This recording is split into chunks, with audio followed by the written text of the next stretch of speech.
Okay, let's get to our last caller. Please. IQ, you're on with Ethan and Jenna. How is it going, dude? Hello, guys. How you doing? Hey, Good to IQ. hear that beautiful voice. I know. It's so good to hear you again. You're too kind. So, yeah, I will stick with the most recent point because, I'm like Dora and I'll forget about it. And we're going to talk with, placement and belonging first. Okay. That's, this is going to be a bit of a personification, but think of the spark plug in a lawnmower. Does it feel like it doesn't belong or it's not contributing? It's because it's just sitting there. You've got the blade that's actually cutting the grass, and then you've got the pistons that are firing, and everything that's moving and working. It seems like it's doing more action, and all you're just doing is sitting there. If you take that spark plug out, none of that works. If you belong in a system, if you belong in a working machine, you are part of something that makes it happen. You cannot compare yourself to that blade. You cannot compare yourself to that engine. Yes, there are tons of people out there that are way smarter than me, but I do what I do, right? And that's what I have to contribute. I don't argue Bible verses because I don't give two shits about the Bible. Right. It doesn't ring in my head as something that I need to take seriously until it's demonstrated that it's something I need to take seriously. Exactly. And that's not what needs to happen right now. There's plenty of people out there arguing the Bible, and that's necessary because we've had a lot of that in the Bible, and you need to be able to counter that. Right. Because there's a lot of high five selfies happening out there because nobody can call them out on their shit. Right. So that's what they do, and that's cool. But what we need also are the spark plugs in the community. Not to say that you're just sitting there because, God damn it, Ethan, you got like 15 channels. I do have a lot of shows. You at any means to something that's just sitting there because you're a busy son of a bitch. But what you do is provide. It's like there's a hole in the canopy when it comes to mental health and people with patience and compassion. And people willing to sit through the tough conversations and go into the lion's den and actually hit the hard questions. And you're filling that hole in the canopy. And that is amazingly important. Thank you. And you need to know that if you compare yourself to somebody that does something better than you that you're not as good at, it doesn't matter because there's always going to be people out there that specialize in what they do, and you're not going to be good at everything. No, that's true. You're good at what you do, and keep doing that, man. You belong in this community, and you're amazing at what you do. And that goes for everybody hearing this. What you do what you do, and do it the best you can. And that is where you belong. And never compare yourself to what somebody else is doing. Honestly, yeah. Round of applause for IQ at this point. Well said. It's hard not to compare yourself, but I agree you shouldn't. Please. Well, just to kind of validate that to you, Ethan, just a little bit more. When I first started going to the ACA, I didn't know how I could help. I just wanted to help. And I thought that I wanted to go and feed the homeless or become like a good volunteer or all kinds of things. And I found out that I wasn't good at everything. And I didn't know what I was good at. And it was actually Eric that came up to me and told me that he had a very similar experience. And then he talked to somebody who found out that the best way that they could contribute was to raise money so that other people can go and do fundraisers, right? Just like IQ said, everybody has a different role. And if we don't have this one person raising money, you can't be spending the money and giving back. You can't be doing the talk shows if you don't have the hosts, and you can't be having, just like IQ said. I just wanted to validate that a little. Any working machine is the sum of all its parts. Mm-hmm. Exactly. And it's only as strong as its weakest link. Look at the pandemic. I try not to anymore. Just saying. We'll cover that eventually. Yes. Damn it.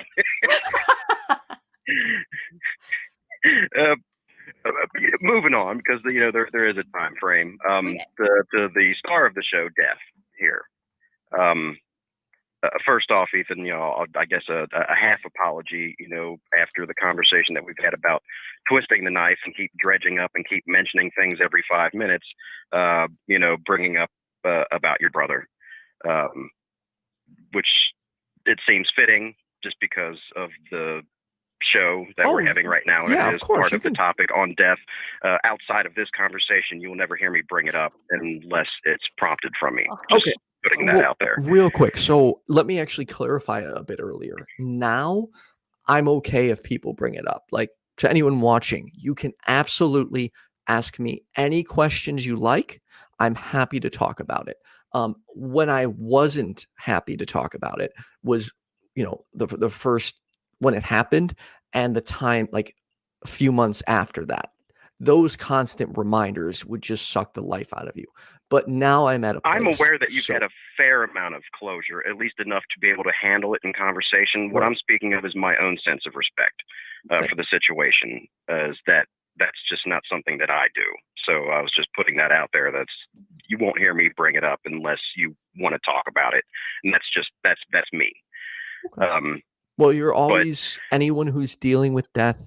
If you need someone to talk to, or if you have questions, my messages are always open, and I'll do my best to help in any way I can. We need to come up with some kind of way to reach us through this show. Do we have we have an email, don't we? Well, yeah, we do have an email. I should probably start checking it. But we do in the description, we do have links to our Facebooks and all that stuff. I should probably add. No, I think my personal Facebook's on it. Yeah, you can find me there, YouTube, wherever. Yeah, just reach out. Yeah. Having places to reach out is important, and people that are willing to listen, and not just feeling like you're burdening somebody, even though the people closest in your life are never burdened by your troubles. It's always good to have that avenue where somebody has that handout always. Like, just real quick, to be fair, your relatives can be burdened with your troubles. They're just the only reason I say that is because I've realized that there are times where I have put my burden on other people too much. Leaning on other people too much, if that makes any sense. Not to say that you're wrong, but just to be devil's advocate, obviously. Well, no, think of it. Yes, I agree with you, at least to a degree. Being a burden, like what exactly is a burden? Yes, it is something that they have to deal with, and it is something extra that's on their mind that they have to handle. Is that a burden, or is that just a responsibility? Having to take a shower, having to go to the grocery store, having to pay your bills, are those burdens, or are they responsibilities? When you have people close in your life, you have a responsibility to be there for them and to actually give a fuck. And you're not obliged to have to give a fuck, but you really want to reconsider how much they mean to you if you don't. Right. And consider keeping a smaller circle if you don't have enough to offer. But moving on with that, with kind of going off of what Jenna was saying about, having those good times. Yes, you are, you regret a lot of the what ifs, and man, hindsight is always 20/20. Yep. You can think back on a situation and everything is so clear. I could have done this and this and this. And you have to remember that is never that clear before the fact. You do what you can. You experience life in the moment. And yes, you can have traumatic experiences that kind of open your eyes to, man, I should be doing this and this and this because I don't want to have to go through that again. Right. And you take that as a lesson. and you move on and you make better decisions. And that's how we learn anything. But we're all going to die. Yes, that's true. Assuming that whatever happened to him that caused the death didn't happen, and you guys lived into your 60s, 70s, 80s, whatever, you both will still eventually die. Right. So you cannot run from an inevitability. Think of the situation where you never had this brother in the first place. Yet there's nothing to compare it to because he just wouldn't have been there. Right. You had a certain amount of time with somebody that greatly impacted your life and gave you so much love and happiness that came to an end. It was going to come to an end anyway at some point in time. Yes, we all want more time. We all don't want to just live for 70 some odd years and then fade into obscurity. But appreciating life is making peace with death. That's true. And if you have these, every moment that you have is precious. And if you have more precious moments, regardless of however long they last, that's where the joy in life comes in. And you had X amount of time with something that was precious and something that brought you love and joy and understanding to this world. Right. And, appreciating all those moments, no matter how many moments you had, is what is beautiful in life. And not to, downplay that, yes, you should have had more time with him, but I'm going to die at some point, and everything that I love and enjoy is going to come to an end, and I appreciate everything in the moment. And I love so much that I get to appreciate whatever moments I have with all this, and looking at it from that light instead of saying, but what if? I would love to have had longer with this and this and this. I look at it, no, man, I got to experience that for whatever time that I got it for. Right. And that's beautiful to me. It really helps kind of clear that air with, regret and desire for wanting more time with things, is that it really shows you that you should appreciate each moment more than thinking of the future. Right. And thinking of what could have happened or what could be. Because the best thing you can do to appreciate life is to make peace with death. Right. And that happened to me.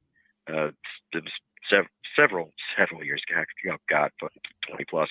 Anyway, I had a significant drug scene in my late teens, early 20s. Okay. And I had an experience with some LSD that I was unaware was cut with something terrible. And I had a bad reaction. And I almost died that day. Had a severe reaction. And this is not a state you want to be in while on LSD. Because just how your mind is working at the time. I made peace with death that day. And I had accepted it. And when I came out of it, I had this like Miracle on 34th Street fucking appreciation of life.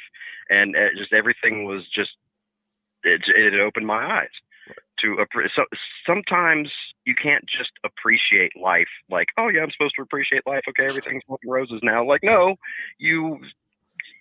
sometimes it takes trauma. Right. And it takes negativity to bring you to a realization. Well, honesty, Oh yeah. Sorry, not to interrupt, but to add, sorry. Being honest with yourself. Yeah. We lie to ourselves so much about so many things. Right. And it's almost impossible sometimes to realize that because it's the truth to you. Because you've convinced yourself so much that something is what it is. But it takes perspective to pull you out of that. And keeping an open mind and listening to people and trying to not box yourself in is the key to being able to pull yourself out of lying to yourself, because that's the hardest person to convince something isn't as true as you thought it was, is when you're lying to yourself. So perspective is so important to me, and trying to get people into perspective is because there's so many ways of looking at everything, and one of them's right. It might not be the way you're looking at it. Well, and IQ, I think that's why in many ways you and I can relate well, because both of us, like Jenna included, are adamant about being more peaceful and compassionate and talking to people, and not only gaining a perspective, but giving a perspective. Kind of like we do every Tuesday night at 6:30 on my other channel. Sorry. Good plug. And speaking of which, It's an awesome show, and you always have the best co-host, man. well, I'm going to have a new co-host who has never been on my channel before this coming Tuesday. And all I can say is, IQ, Sounds you exciting. may want to check out who that co-host is. I'm waiting with bated breath. Sorry, I can't help it. Whenever I hear the perspective, I think of my show now. So sorry Good. for doing that. Well, but that's why we're having this show, is to talk about exactly what IQ is talking about, what you're talking about, to talk about, to share the perspectives that people can't get just sitting in their own house, talking in their own echo chambers. Right. You know, that the when you think about the chances of you dying in any given scenario throughout your life, I should have died here. I should have died here. I should have died here. I should have died here. I should have died here. I should have died. The fact that I'm still here is just mind blowing to me. And I think that realizing that, kind of like the what realization it sounds like IQ might have had, maybe not quite as dramatic, but that realization of how expendable we all are and how low chance there is that I could still exist, and yet I do, makes me appreciate every moment. And that's why, like when I slightly mentioned earlier that I try to live like I'm dying, I actually try to do that. Is anytime I have a bad exchange with someone that I care about and then leave, first thing that I think of, what would happen if that person died right now? You know, would I be okay with the way that we're standing right now? Should I say something real quick? Just, you know what? I love you. Let's just come back to this later. At least, you know, something like that. But that's what I try to live like I'm dying. I try to live like I could die right now, because that's the fact, is I could die in 10 minutes. We could all die 10 minutes from now. Well, truth being told, like, this kind of wraps back into what I had wanted to talk about earlier that I had said, remind me towards the end of the show. So I, for one, don't know how I'm still alive, because when I was having my absent seizures all the time, I still had to work. So I needed insurance. So I'm driving to work, and I cannot tell you how many times and this was irresponsible, I didn't know what else to do. I would wake up at a stoplight and be like, how did I get here? Like, that happened to me a lot. Or I'd have to pull over and just sit there for 2 hours in my car because I knew it was coming. So I would just have to sit there and wait for it to pass. I missed a lot of work. It was horrible. So I don't know how I'm still alive, but I did one night. I was feeling really bad, and I'm like, I thought I was going to die that night. So I grabbed a sheet of paper and I started writing letters to the people in my life. I wrote, it was like 5 or 6 letters, and I folded them and I put them in my top drawer in an area that my ex would have found them. I wasn't, and to be clear, I wasn't trying to hurt myself. I just, in my head, everything was getting worse and worse, that I felt off and I thought I was going to die, but I didn't care. I was like, I'll go to sleep and I won't wake back up. That's what I thought was going to happen that night. And then about eight months ago, when I moved, I found those letters, and let me tell you, it was emotional reading those letters to my friends and family again, knowing, like, genuinely thinking I wasn't going to wake up the next day. there's an extreme desire for resolve in those words that you're saying right there, Ethan. A lot of words that need to be said that got mentioned in those letters. Yep. And giving people that information is a really, really good thing, because when you know there's something that needs to be said, and you know that there's something that needs to be brought out into the air, and you don't, that is where the regret sets in. When there's something you can do and you don't, that's the worst type of regret. Right. Because the regret of the what ifs, you can reason yourself past that. They hurt just the same, but you can find your way out of that. You know, you can say, well, there's nothing I could have done, and that's all in the past, and you know, there's a way out of that. But it's just like, there's something that you know you should do, and you keep yourself from doing it. That's just the knife that just keeps on twisting. Right. And finding that resolve, you did good on yourself by writing those letters. Agreed. That's a good way out. It's hard to do. I imagine the show is wrapping up here soon, so I will hop off and let you guys do your little sign-off thing. But I will leave you with this little tidbit. It's laugh like it's okay, dance like nobody's watching, I do that. and hug like you're not coming back. IQ, you are a beautiful soul, and I'm using soul loosely. It's okay. I used to jokingly use the phrase streets will flow with the blood of the non-believers, but that doesn't fare well in the atheist community. No. Oh, man.